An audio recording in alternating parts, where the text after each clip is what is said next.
on air. And then you sit there and say, don't give Alex this Austin detective's number. Like I want to have a detective's number. I got the police chief's home number and cell phone in there. Like I want to call. The Austin police chief's asked me out for dinner to drink a beer. I don't have time to do it. I'm too busy looking at photos of one-year-old babies they're killing in China. I'm too busy breaking reports how the U.S. government plans to start killing kids up to age 3. Why don't you investigate some real crime?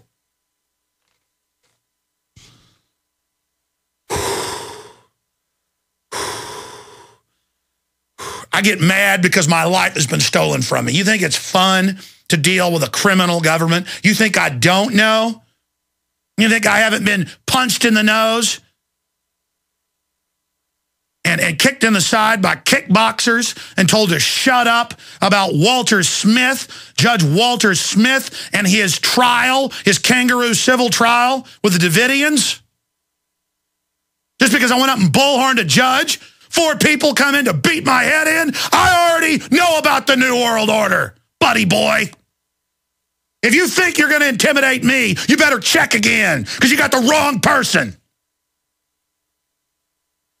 Anyways, then they start telling my employee he's a criminal and done things wrong on just, not even something with the case with the place where he webmastered and all that, just some nothingness that wasn't even anything. It was some domestic dispute with one of his friends and you know, trying to defuse it. And they want him to go report on himself to the Austin police so they can turn him and say, you're going to go to jail if you don't go plant something in Alex Jones's office. They didn't tell him that, but I know that's next. And you're on record, okay? And I've got lawyers out of state with money waiting to sue you personally if you try to set me up. You got it? I got your number. I see right into you. Do you understand? Hey, FBI, why don't you go out to Bergstrom Airport and start searching the military transports coming back from Afghanistan if you want to find some drugs. Find all that cheap heroin flooding out on our streets that the government grows publicly, loads on aircraft, and flies here publicly. I mean, the Russian consulates have publicly complained and said, please stop shipping it into Russia. I'm so sick of it, and I'm calling the whole thing for what it is, a sick joke. But I know it's all funny. I've seen government reports that have come out where people that know their phones are being tapped are still schizophrenic. That happened to, well, a famous writer. I'm having one of those moments where I can't pull up the name, even though I've read so many of his books. The Old Man in the Sea. The one about the Spanish Civil War. It's going to Ernest Hemingway. And it turned out they were harassing him, dirty tricks, breaking in his house, listening to his phones. And he talked about it, and they grabbed him and gave him electroshock therapy, the FBI did, until they fried his brain. That's J. Edgar Hoover for you. Because J. Edgar Hoover loved destroying Hollywood people, artists, because it was part of his power trip. While he dressed around in women's clothes, you know, pranced around at home with his boyfriend. They hate stars, they hate powerful people, they hate good people, because that's what it attracts. That's the type of people, on average, that want to go around and be the good guys, but are really the bad guys. And then they've always got the idiot core of the FBI who are so dumb, they don't know there's a bunch of narcotics trafficking, child kidnapping, money laundering killers above them. I mean, this Justice Department that wants me to know they listen every day. Gee, FBI agents locally, I'm on the White House enemies list. That's been in the newspaper. The White House has responded to me. They have media matters attacking me every week who infiltrates groups from within and destroys them. Gee, I get spies and generals calling me up at midnight. I talk to 15 million people every week. Do you think I don't know the government's listening to my radio show? And maybe 5% chance out of 100, these are nice FBI agents who are just like, no, don't talk bad about us. We're not bad. We hear Alex say bad things about us all the time. Well, if you're Jiminy Cricket's that type of guy, let me tell you something, buddy. You need to stop being naive like Gomer Pyle. Oh, gee, Sarge. I was a selfish person. I would get out of this country so fast it would make your head spin. But I have said I'm staying here, and I'm not selling out. And I'm not going to give in to fear. I'm going to go with it and love it. That's why I'm so alive. It's just so idiotic. Those FBI people, when they were here, are like, why are there posters of Obama on the walls? And I'm like, this is a media operation. That's my last film. And you see it's a film. And then and one of them's like, yeah, no, I've seen it. Oh, but you're asking me what it is. You are the one that has something wrong with him. You're the one under suspicion. I immediately, when those people showed up, or when I'm just bowed up to them immediately. Because just like I walk outside and there's a rabid dog with its hair falling out and foam coming out its mouth. Just like I walk up, you know, changing a tire on I-35 and there's cars flying by me. I'm concerned about that danger going by me.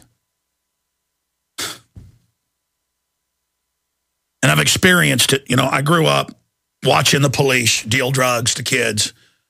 And then I watched them leave the mid-level local drug dealers alone and bust the people they sold to. And I'm tired of it. I'm sick of it.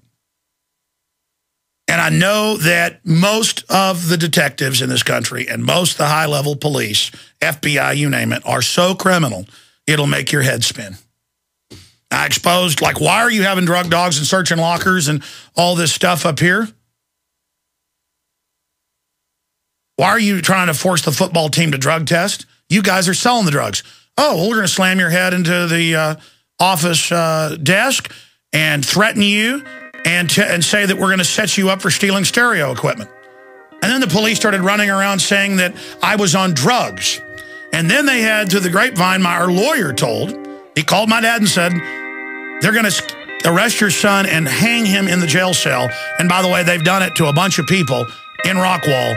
So you better move. And I had to move to Austin because the police were threatening to hang a 16-year-old because I knew they were narcotics traffickers.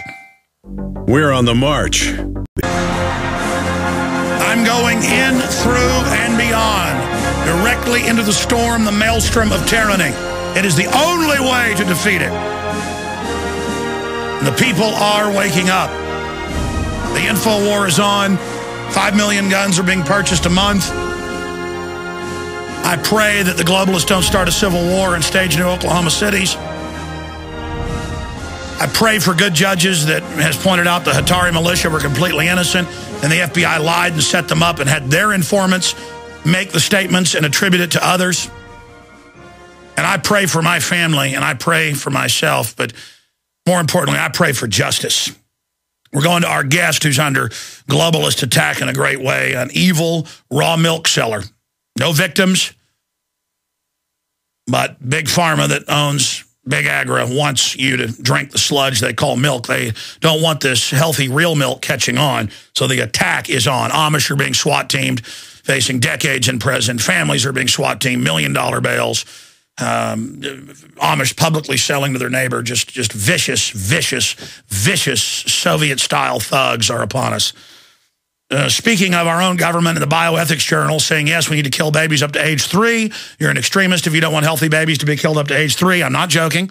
We broke that a month ago. It's now mainstream news. The shocking face of China's brutal one-child policy can't happen here. Top academic and eugenicists are calling for what Obama's science czar once advocated. And I'm sorry to have to post the photo, but they even kill babies after birth in China. This is the shocking face of China's brutal one-child policy, which many academics and pressure groups are now calling to be imposed in the West. The image shows a 9-month-old baby lying dead in a bucket, forcibly aborted by Chinese family planning authorities in the town of Moshan. She was just a few weeks away. They injected it. The baby still lived, begged, was crying. They put it in a bucket of water.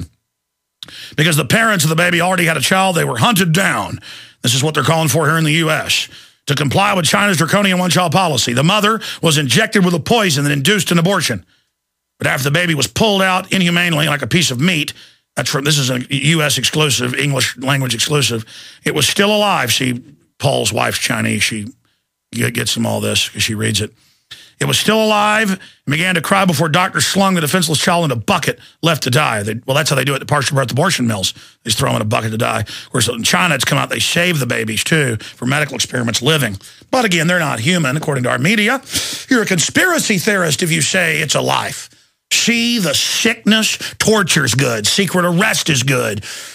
John Corzine can steal billions, it's good. Cancer viruses and the vaccines. And the public, those that aren't awake, will not awaken because they'd have to admit everything they were told was a lie. The timestamp of the image tells us the baby was killed Monday. The image began circulating today on Weibo, China's version of Twitter, which has around 260 million members. The story was attracted widespread revulsion directed against the family planning authorities responsible for the murder of the baby. I have U.S. family planning videos, and we're going to our guest that we've shown, where our government admits they funded these policies in China, set it up. The agreement was they'd make them the new power base, because they'll leverage out the rest of the world industrially and then force that model everywhere. See, but the lowest common denominator forces that model everywhere else. And where they talk about how great it is they've killed the babies and how great it is. This is from the 60s before it was even law in the 70s. And they hunt you down. The UN does it in Africa. And I see BBC articles. The ignorant Africans run when the UN comes to give them vaccines. And it's all the women crying, all our babies in the village, over 100 women were pregnant. Some only about to give birth in days. All the babies died. Some of the women died. Women have been known in Africa, when they're hunted down in the jungle and given the shots, they will then run and chop their arm off as quick as they can with a machete. And of course, then it came out the UN was doing that. This is your murdering government, your global corporate murder system. And all of you that think you're going to serve the system and be part of the power structure, when they release that mega bioweapon and you're rolling out and you and your whole family are dying if the New World Order has its way and we can't stop them, I want you as you die to get right with God and admit you were wrong. That's the key, is that you know the truth in your heart. That's more important than anything. Now, shifting gears for a little bit in the next hour, and we got our next guest coming on. Rawsome Foods, this is an exclusive. James Stewart arrested in $1 million warrant. And I'm ranting here because I'm angry. And just to tell you the story of what happened and what happened to him, here he is joining us, the $1 million thing to release him. They're charging other people now.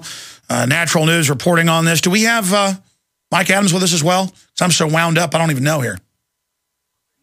Okay, let's go to James Stewart. Good to have you on with us, sir. I appreciate your courage to come on and discuss the evil crime of selling raw milk for many years to people and what a horrible criminal you are. Thank you for joining us.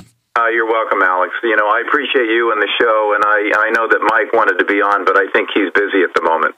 Okay, well, tell us what happened to you. A lot of folks know, a lot of folks don't know about Rawsome Foods and the fact that they're treating you like you're, like they should be treating John Corzine.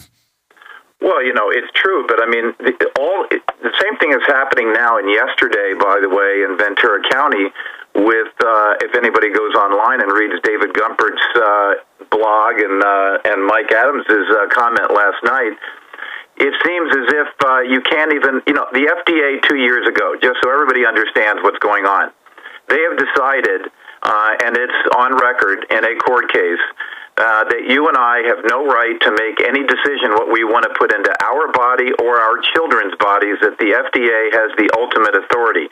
And that's where all this is coming from, along with pharmaceutical industry and whoever else. You'll never get to the bottom of it because they won't agree with or let you know what the real truth is. But I love your passion, Alex, and it is true. In August of 3rd of last year, after being raided the year before, the year before in 2010, they came in with dozens and dozens of agents, took over the place. That's the famous video with the guns drawn, and you didn't shut down, so now they're going to try to make you an example, putting you under the